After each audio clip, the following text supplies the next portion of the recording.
Hello, everybody, and welcome back to the Nature's Calls podcast, your home for all things Chargers football. When I am actually recording a podcast, which has not been very often lately, I hope that you guys miss me as much as I miss you because I really do miss talking to you guys. Had a second little kiddo not too long ago, so time's been hard to come by getting down here and talking with you guys. So hope to get on a little bit more of a regular schedule. Looking to release on Tuesdays, Thursdays, Saturdays. So keep your eyes peeled for that. But I am just excited to be back down here talking to you guys with all of the changes that have happened. Mike Williams, the uniforms, training camp coming, the Tre Harris signings, the status of the wide receiver room in general. There is so much to break down just from this week alone. So cannot wait to kind of get through it with you guys. There's so much I'd love to go back and talk about, but I'm not gonna relive the past that much. We'll just talk about what's happened this week and kind of go from there. So as always, I appreciate you guys joining me. Thanks for giving me your time to have a listen. I'm your host, Nature Erdman, and these are Nature's Calls. So let's do a quick touch on the uniforms because everything else is so wide receiver related. So let's just get this out of the way right away. The navies are back. The navies are back. You'll see that I'm wearing just a navy t-shirt because I was unable to make it within the first 2 hours before everything sold out. So good job, everybody. You are all the reason that Tre Harris got his contract signed. Um, so yeah, so great job to anybody who got out there and got some of those jerseys. I've heard mixed reviews because they're not stitched on the vapors and whatever. They're Navy uniforms. Let's just be excited that they're back, baby. Those uniforms are so clean. As soon as a Navy Tre Harris drops, I will be copping one. We will touch on him later. But I am so excited to have the Navies back. They did such a good job with it. I think we all expected it to some extent. It's very similar to what we all kind of had mocked up. But just when you see him back again, it just looks so good. It feels like my era of Chargers football.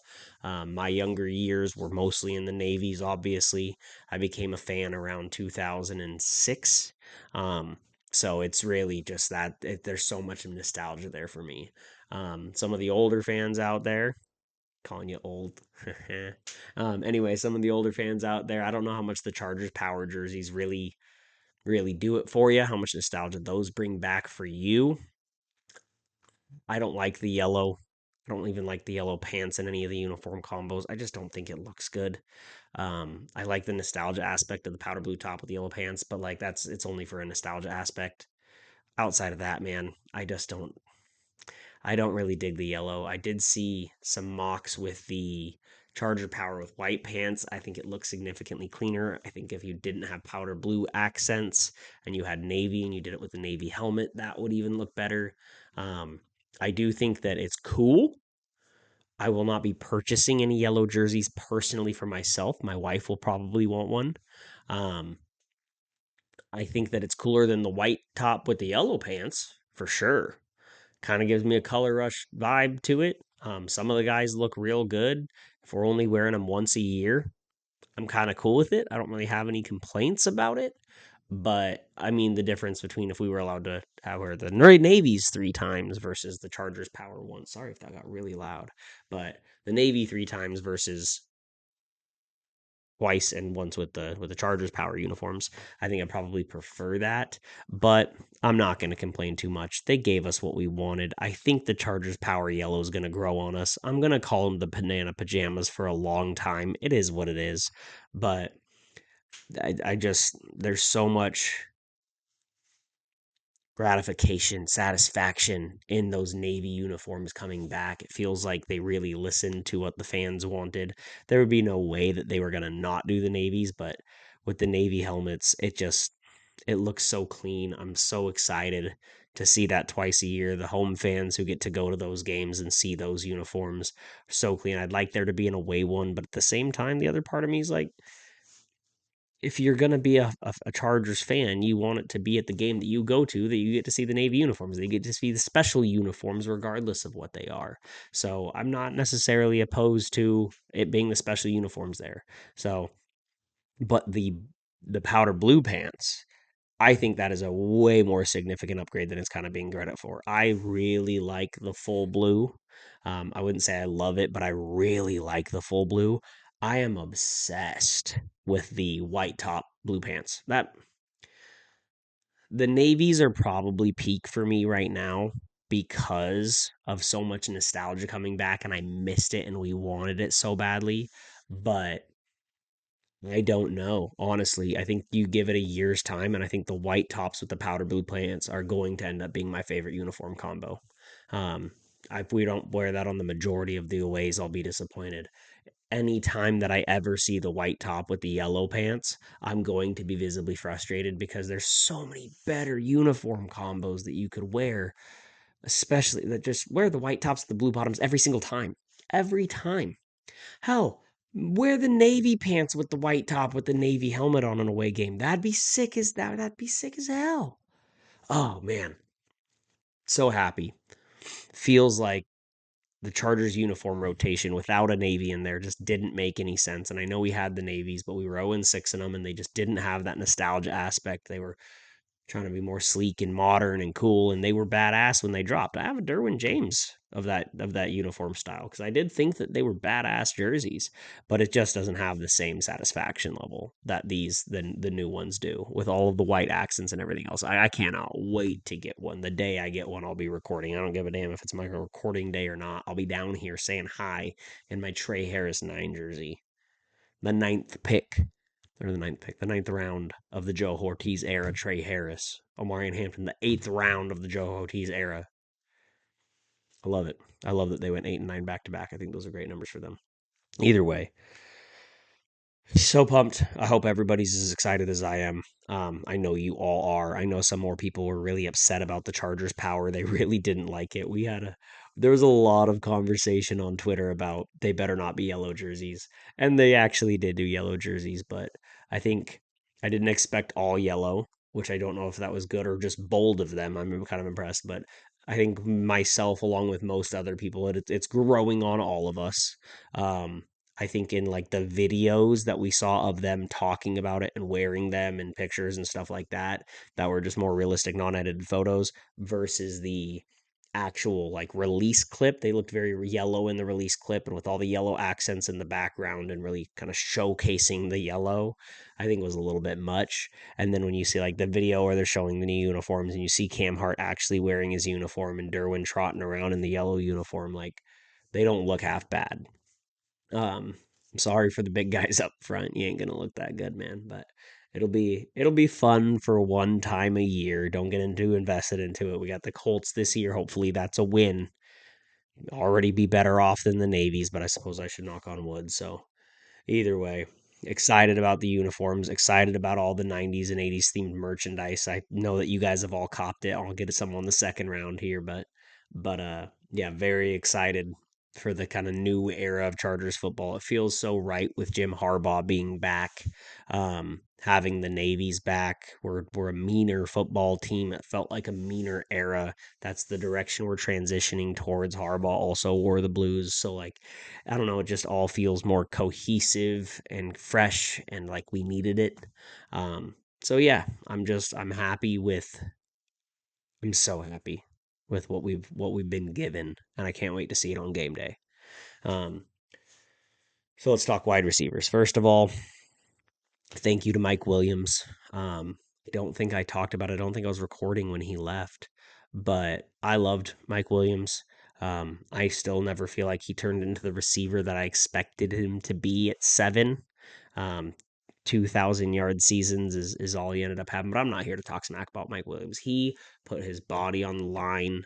Um, Gave us some of the most unreal highlight play moments. I think every Chargers fan, every diehard Chargers fan knows where they were, can vividly remember the Chiefs game in Arrowhead where he just put the entire team on his back all game. I don't even know if Keenan was playing that game. Because it was just Mike Williams all day long, sealing it with a game-winning touchdown and then game-winning walk-off conversion. Um, I just thank you for everything you've done, Mike. I was so excited for us to have kind of a last dance opportunity here. Um, so I'm bummed to see you walk away. I think your role in the offense will be desperately missed. We obviously had all kind of talked about what do we expect his role to be this year? And that was really the big variable. Is he going to be the guy coming off the bench for jump ball situations? Is he going to play 30 to 40% of the wide receiver snaps, or is he going to be healthy and he's going to be out there and he's going to play 70% of the snaps, and Tre Harris is going to have a little bit more time to develop? All of that's obviously out the window. That is, but I'm happy for you, Mike. Thanks for letting us know now. I know a lot of people think that it's kind of shisty of him to let us know so late. The dude let us know the first day of training camp. It could have been worse. It could have been worse. And honestly, I feel bad for his mental health situation just because that can't be easy. Like you don't sign with a team and get this close and get all the way to the training camp if you don't want so badly to get back out there. And for him to make that decision that he can't do that anymore and that's what's right for his body, or his mental health, I'm not exactly sure, but either way, it breaks my heart. I was excited to have that season with him, especially with us not getting Keenan back. It just felt like it gave us a little bit of that glimmer of kind of hope that we needed for Chargers fans, that nostalgia aspect of things. But I wish you the best. Thank you for everything you've done, and cheers to you, Mike. But now it's time to talk about the future of the wide receiver position. So let's talk about Tre Harris, my boy Tre Harris, my favorite pick of the draft, my favorite pick just about in the draft. I don't know how many of you guys know. I don't really look at college football players all that much. Like I'm watching college football, but I'm not getting draft ready and doing analyzation until the day the Chargers get eliminated, and then I jump on it, poking around here and there. I think it was the day that the Chargers got eliminated that I first commented on about Tre Harris. Um, I just loved his physical profile. I love the way that he beats man coverage. That's all I really love. We need a man coverage beater. I think that's what we needed to complement Lad more than anything else. And now we've got a proven commodity in Lad. I do not think it's going to take long for Tre Harris to become a proven commodity. I really don't. Um, and so the contract got done. That's all I cared about. And I think that I expected Tre Harris to hit the ground running. And I know we kind of talked about like he's a rookie, don't expect too much. Like we need it. Let's not forget a month and a half ago, 2 months ago, it's probably been like 4 months now. But when we went into the offseason and we all desperately needed weapons. And then we didn't really get him in free agency. We got Mike. Then we got a couple of guys in the draft between KLS and Trey, and we were all excited about it because we needed them. We needed weapons. We needed weapons to contribute immediately. That was the primary focus of every Chargers fan this offseason. Let's go fix the interior offensive line and let's go fix the weapons that Justin Herbert has around him. And now all of a sudden there's some kind of misconception like it's okay. He's going to be a rookie. He's going to take a second to hit the ground running. We can't do that. We can't. We needed Tre Harris to get every snap in the offseason that he could. And the dude missed like 6 hours of practice. So thank God we got him signed. Screw you, Houston, for even putting everybody else in the situation. And I want to make this very clear. I do not blame Trey even the tiniest bit. He got overblown because we were the first teams to report because we have the Hall of Fame game, so we have practice faster, training camp faster. That's the only reason. Every rookie was going to do the same thing because nothing had fallen besides the top two guys, both getting fully guaranteed contracts. Houston gave their contract out first.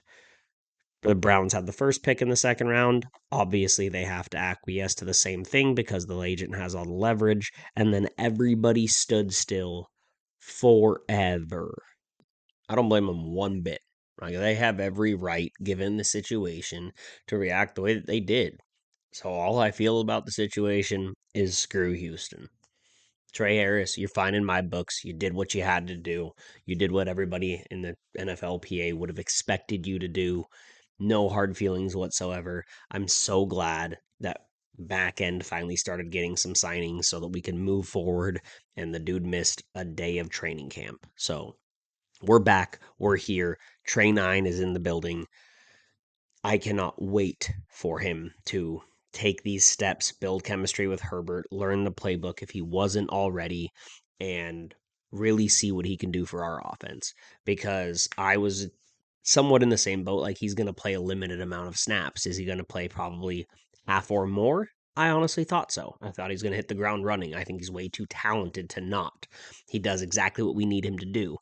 Now, now I need you to get out there and ball. Now it's your position to command. Um, Obviously, we're going to run a lot of 12 personnel, 13 personnel. We're going to have tight ends on the field, which means we're not going to have quite as many wide receivers on the field. So I don't think he's going to sit out here and play every single snap. Like that's not going to happen. We're going to have a revolving door. We're going to have a rotation, but his our success is going to be pivotal on him with how many elite offenses and strong quarterbacks we play this year.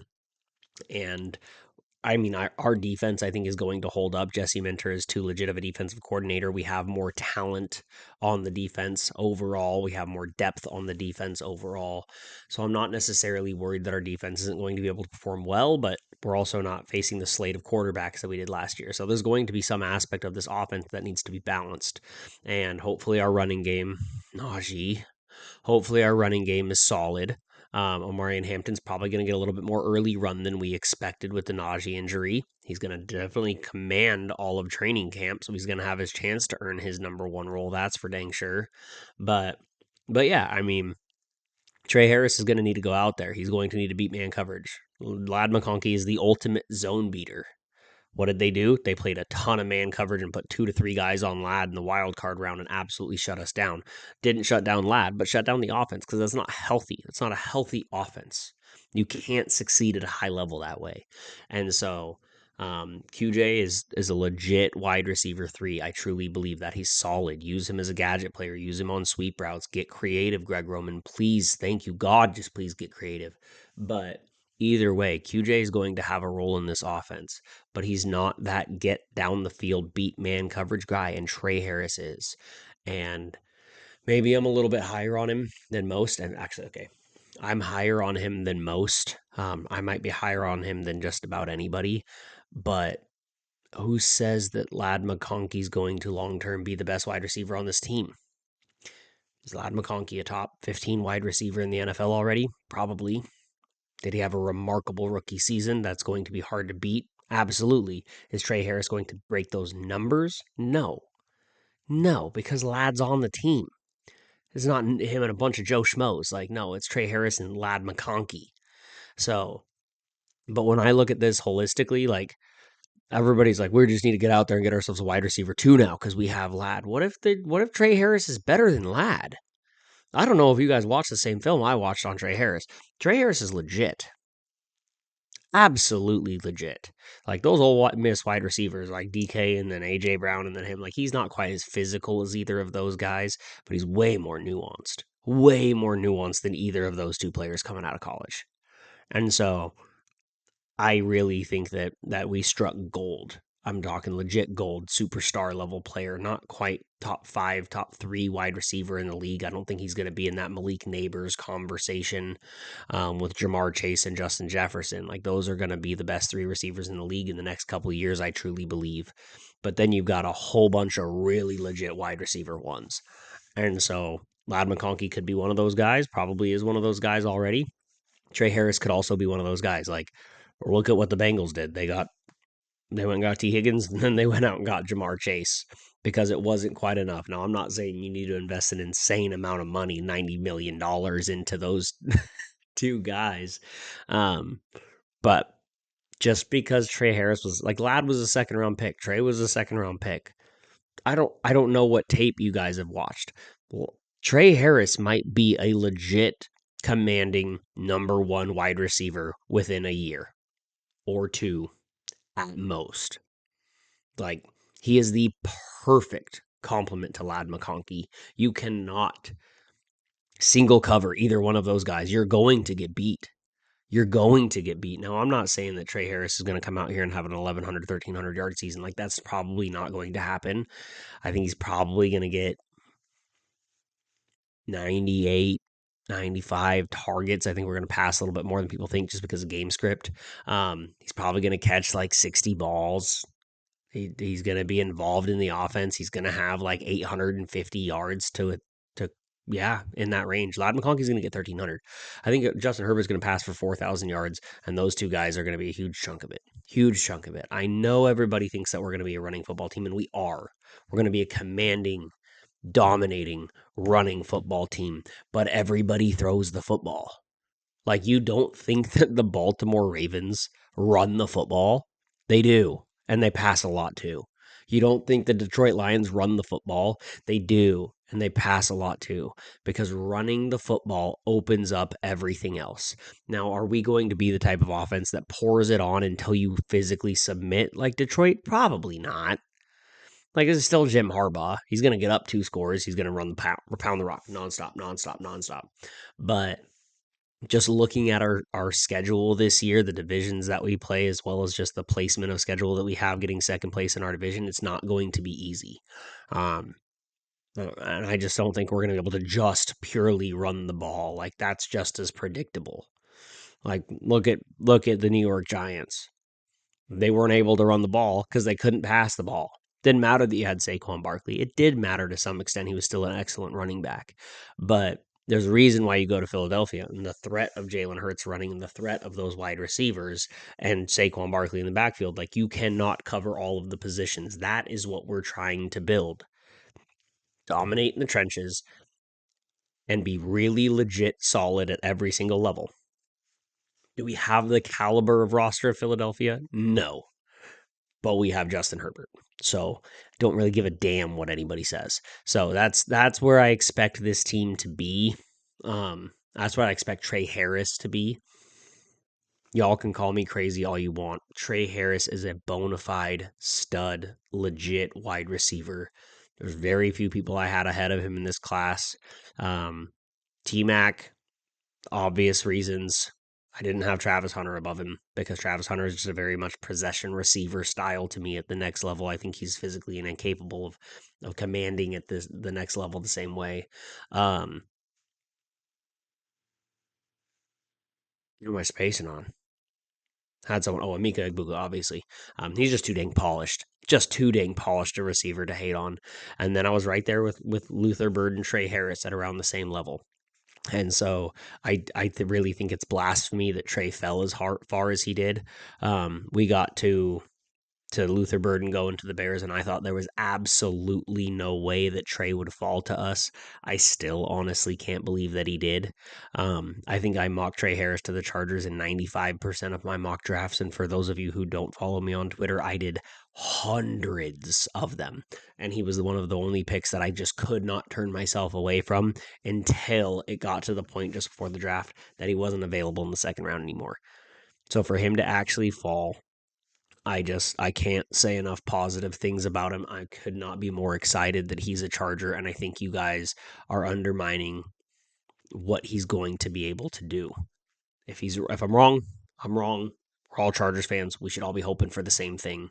But Tre Harris is going to be a legit wide receiver in this team, in this league. Watch out. Watch out, everybody. And he's going to help us so much against Kansas City because Trent McDuffie's still going to be on Ladd.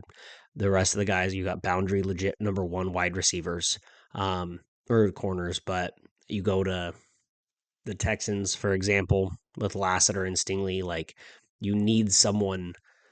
These corners are too athletic these days. You play the Ravens, like we have to be able to beat them, and they have so much depth.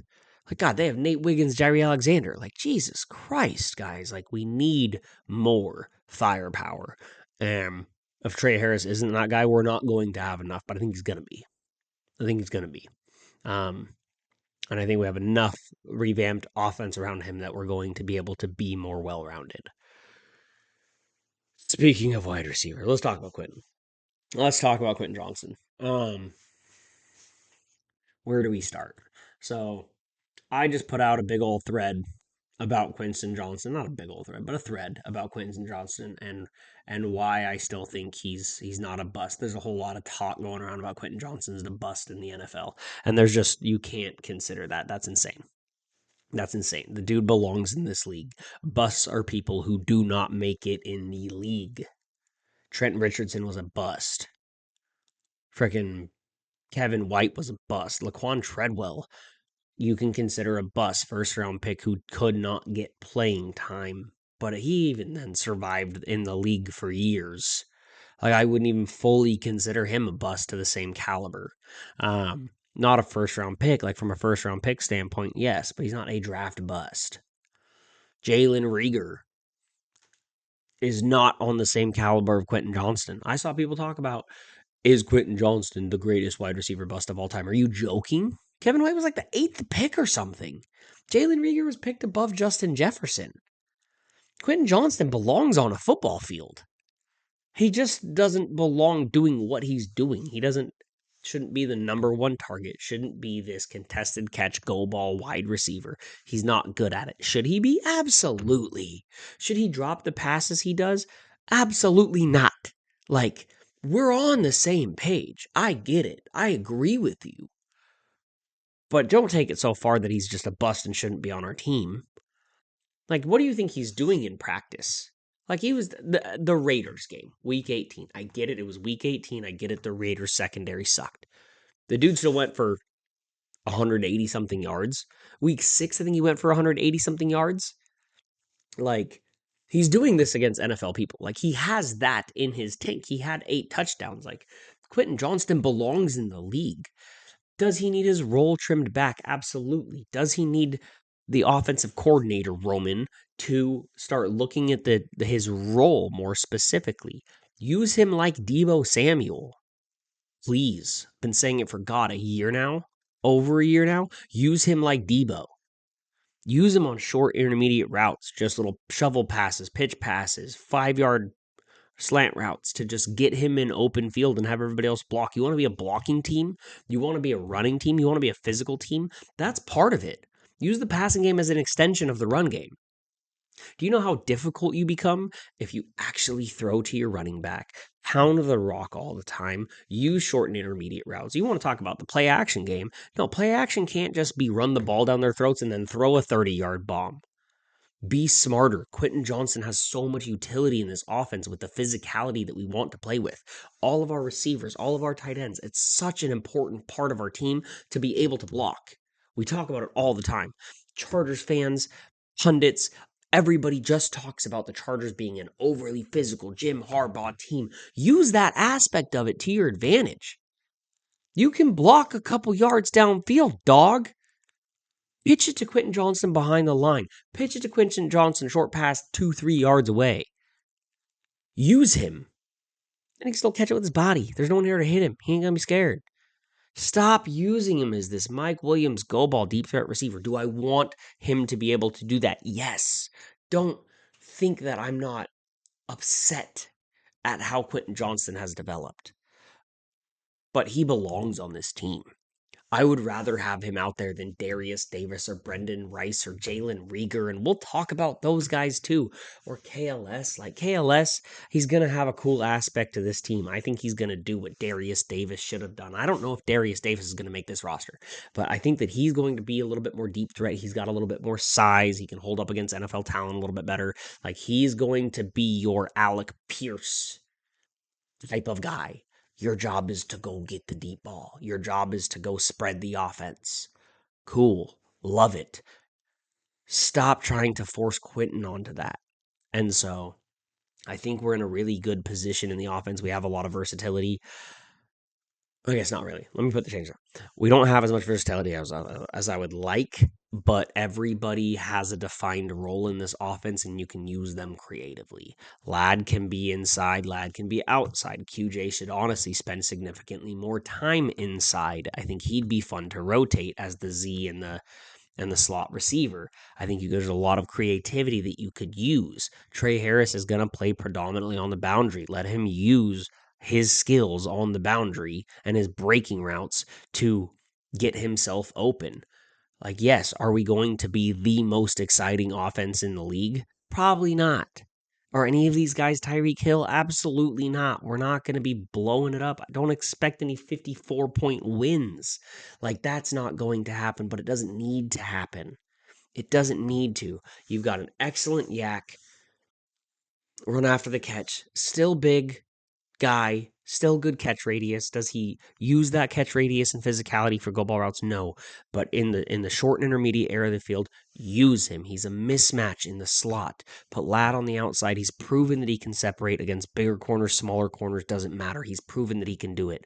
Use those two guys. And then you have Tre Harris, who's going to absolutely command a double team, or he's just going to beat man coverage. That is what's going, like, use what you have at your disposal. You've got legitimate tight ends. Disley and Conklin is a legit two tight ends. You have to go into a 2-minute drill. Disley and Conklin and Gadsden. Like, you have to go into straight run blocking mode. Fisk and Disley. Like, this team is so well built to cover all of our bases with solid depth. Like, and no Chargers team I've ever seen. Do we have as much top end talent? No. But if Greg Roman can get his head out of his ass versus last year, use Omari and Hampton in the passing game. Hell, use Najee Harris in the passing game. I don't care. But we can't just be like, I remember I live in Washington State, and so I've heard so much hate on Homeboy, who's the Bears offense coordinator last year, and he was in Seattle before. I'm spacing on his name. That's going to drive me nuts. But anyway, and the joke was always the most predictable offense in the league: run, run, pass, punt, run, run, pass, punt, run, run, pass, punt. And we turned into a lot of that last year.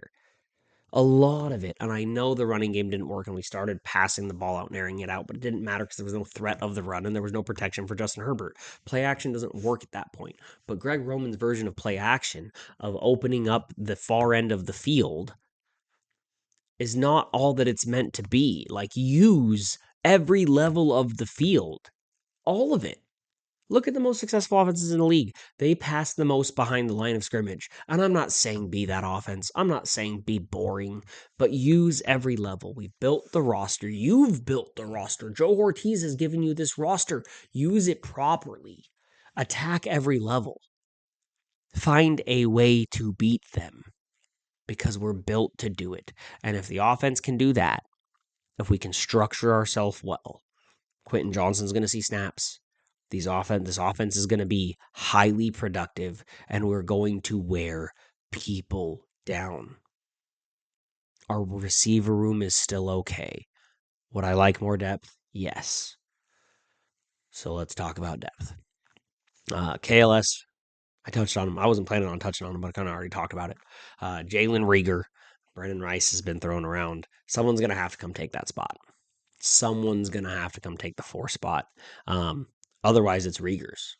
That's where my head's at. That's the way that I see it. The way that they talk about him as special teams contribution. I think Rieger's your wide receiver 4, and KLS can come take it. I don't think anyone else is even in play. I just don't. I think someone else is going to make the roster, but I think that they know they're going to keep Ladd, Tre, and Quentin, and they know they're going to keep Rieger and KLS. And then it comes down to, can anyone else take that spot, or do we need to trade for somebody or acquire somebody in free agency? And I would prefer not to.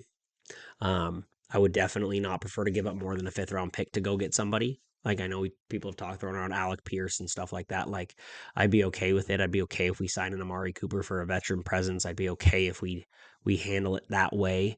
But from a playing time perspective, I just don't think that we're in a position with how they've allocated resources in the offseason, both in free agency and the draft. I don't think that it's enough of a priority to them. They don't see enough of a difference maker to do it. Like it makes sense to go get a Gabe Davis, but they're not trading for Scary Terry. I'd be surprised if they trade for anybody. I think that they're in a position now that it's just like, okay, well, Tre Harris is going to do the Mike Williams role. Who can we get for depth? And Jalen Rieger is going to be the backup to that. He's going to be the X receiver that gets the deep balls, and KLS is going to have specially designed plays. And so it's just, where else do we go? And so I will say, from that perspective, I wouldn't be surprised if Keenan comes back, but Keenan would be coming back knowing that he's not going to play nearly as much, and I don't think that the offense would really necessarily want to acquiesce to that all that much, to him wanting to play more. So that's the only reason I don't see it. I heard a lot of people saying, like, we have the Keenan role filled. Ladd can play inside. Keenan can play inside. They can also both play outside incredibly well and have for a very large portion of their career. So I don't want to hear that excuse. Keenan Allen is an upgrade over Quentin Johnston. You can use Ladd and Keenan interchangeably between the slot and the Z. Like that doesn't change the offense. It doesn't. Um, in my mind. But yeah, if you want to send both guys on go routes, which Greg Roman will do, he'll send them both on post routes to run right to the same spot and then have Justin Herbert throw it to both of them at the same time when they're covered by both corners and safeties because that's what he likes to do. But I'm not going to spend this whole podcast talking smack on Greg Roman, but from my perspective of building a solid offense, Keenan absolutely fits in this role because you're going to have Jalen Rieger, KLS, and Tre Harris, who are all going to be your go get the ball guys because that's how they like to operate. That's how they used Jalen Rieger last year. That's how they've used him in training camp. Like that, that makes sense to me. But would I prefer to play those guys heavily? No. So I think what you do if you're going to go get a veteran, you go get a guy, you let him know he's going to play limited snaps, you acquiesce to that, you have him be a veteran in the room, and you go get someone who's going to play 30 to 40% of the snaps, and he's kind of rotating in and out with Quentin. You don't play KLS a whole bunch this year and you hope he develops. You don't play Rieger unless you have to and you hope he develops. If injuries come up, then you guys have those guys for depth. I have a hard time seeing only 5 receivers, but if we don't sign a free agent, I wouldn't be all that surprised if it's only those 5 guys. Um, that being said, no matter what, I expect 6 because either KLS or Jalen Rieger is going to take over the returning duties and Darius Davis is going to get booted to the side if we bring in a veteran, or we don't bring in a veteran and Jalen Rieger or Darius Davis makes the roster as the returner because the other guys are going to have to see more playing time. That's the way I'm kind of picturing it in my head right now. But if I'm a betting man, it's 6 receivers on the roster. Either way, I really don't want to get beyond that point. My favorite thing about Mike was the fact that we could rotate Quentin in a little bit more and build the offense to where like you need to go get the ball guys out there. You can put Trey and Mike out. That's what I wanted. I didn't expect Mike Williams to be his old version of himself. I expected him to go get fucking 3 targets, pardon my language, 3 to 4 targets a game. That's what my expectation was for Mike.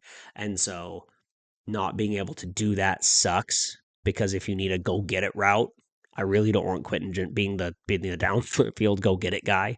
I just not how I want him to be used. So, but I also have a hard time ever imagining it. I mean, maybe you put Lad, KLS, and Trey on the field, or Lad, Rieger, and him on the field. I guess I'm not. I don't know. It's not a Mike Williams, but I'm not upset about it either. Or you go get a decent, big bodied, somewhat speed guy like a Gabe Davis, but it doesn't hurt my feelings too much either way they go. But what it does tell me is, as it is, all Chargers fans should hope that Tre Harris is what I think he's going to be. Because if Tre Harris is not, and Tre Harris is a regular old okay rookie, like a Keon Coleman level rookie, like that is going to hinder the offense. So luckily he's Cleveland Harris the third, my boy Trey. He's gonna come out here and ball out. Don't worry, everybody. Don't worry, it's happening. Um, so I guess I kind of talked about it here. The last thing I wanted to touch on was just free agent wide receivers. I just don't know if there's someone that you guys are seeing that I'm not. Like the Alec Pierce trade talk, which I don't know if that was founded from anywhere. I've heard it kicked around a little bit. I think it was just one of the GAT guys who mentioned it on a post, and then that kind of got spread around a little bit. But people have talked about Terry McLaurin. That's not going to happen. I would be dumbfounded if that happened. And if Terry does go, I would expect one of our receivers to go over to Washington. Washington does not have the depth at receiver. They're in a win now mode. To bring in someone would be insane. We're not going to trade Trey. So you'd have to be trading Quentin, and you're still trading a starter. Like you don't get away with not trading a starting wide receiver to get Terry McLaurin and high draft capital. Like I would expect it to be Quentin in a third or Quentin in a second, and then you pay Terry $30 to $35 million. Whew. I like Terry. That does not fit this front office's MO at all. Like you would have just gotten DK Metcalf, right? Right? Like if you wanted that guy, like DK fit what you needed in the offense. He fit, okay, lad's our technician. We need a man beater. Cool. Which DK I know his grades against man coverages and all great, but like he's your go down the field and beat everybody. He's your kind of the closest thing to Mike Williams out in the league since D Hop's as old as he is now. Like he's your jump ball go get it guy. Like Mike Williams is one of one, man. Like there's nobody like him in the history of the league. The way that he just wins contested catches. They're 80-20 Mike Williams balls. And so I don't I just there's just no way. There's no way. Washington's gonna keep Terry. Like they have to. They're in win now mode. They've done all of this stuff. They've gotten so old. Like they can't be scared of his age. Jesus, they're the oldest team in the league all of a sudden. And so I would really be astounded if not only that we traded for Terry, but any team traded for Terry. I think he stays in Washington. There's just no ifs, ands, or buts about it. So that leaves you with wide receiver free agents. So Gabe Davis, Maury Cooper, Keenan Allen. Anybody else? I don't know. Can't think of any. Those are the three really being talked about. Gabe Davis makes the most sense stylistically. Keenan Allen makes the most sense emotionally. And if I was building an offense, but as a Mike Williams replacement, Gabe Davis makes the most sense. Amari Cooper, I'd be fine with at the right price just from a veteran in the room, coach the guys, coach up Lad, coach up Trey. Because we need somebody in that room. Like I feel like right now Tyler Conklin's like the leader of the pass catchers, which is a fine veteran leadership role. Don't get me wrong, but just outside of him, it's Rieger and first, second year guys. So like it's really thin from a leadership experience standpoint. But I think if anything um comes from this Mike Williams situation that's not Tre Harris, it's that Aronde Gadsden's probably going to get a little bit more run than we thought. Um we might we might just see more of him early on. Like obviously we've heard as much positive reviews, and I know tons of Chargers fans would be happy about this. He might just there might be a let's see what you can do. If no one on the receiver side of things is stepping up, like use him as a receiver. He was a receiver. Like, yeah, it's going to be 12 personnel. He's going to be operating out of tight end position, but we'll just run more of that. We'll just run more 12 personnel. Big guys up front, Laden, whoever. If Trey doesn't earn trust right away, you put Quentin out there. Quentin continues to have issues. You keep Trey out there. You put Rieger out there. They're going to do something. They're going to put whoever puts us in the best chance to succeed. But I would not be surprised if because of this and other people don't step up, Gadsden also gets the opportunity to step up. I would prefer him to have a little bit more time to develop, but physically he looks ready for the NFL. It'll just come down to what he can do to earn playing time out there. So let's not forget that that's an aspect of all of this. I think Tyler Conklin's going to have a little bit better chance to be fed too, especially in the red zone. He doesn't actually run that much deep stuff on third downs for his career, so it'll be interesting to see kind of how we play that out. But I do expect Tyler Conklin and possibly Rondé Gadsden to get a little bit more run in this too. Let's not just look at the receivers; let's look at the whole pass catching rotation. So um, either way, I think I've taken up enough of your guys' time. It was so good talking to you again. Felt like I had so much to get off my chest, and all we did was talk about freaking pass catchers today and some badass new uniforms. But I appreciate you guys joining. As always, these were Nature's Calls, and bolt up. Let's go, baby.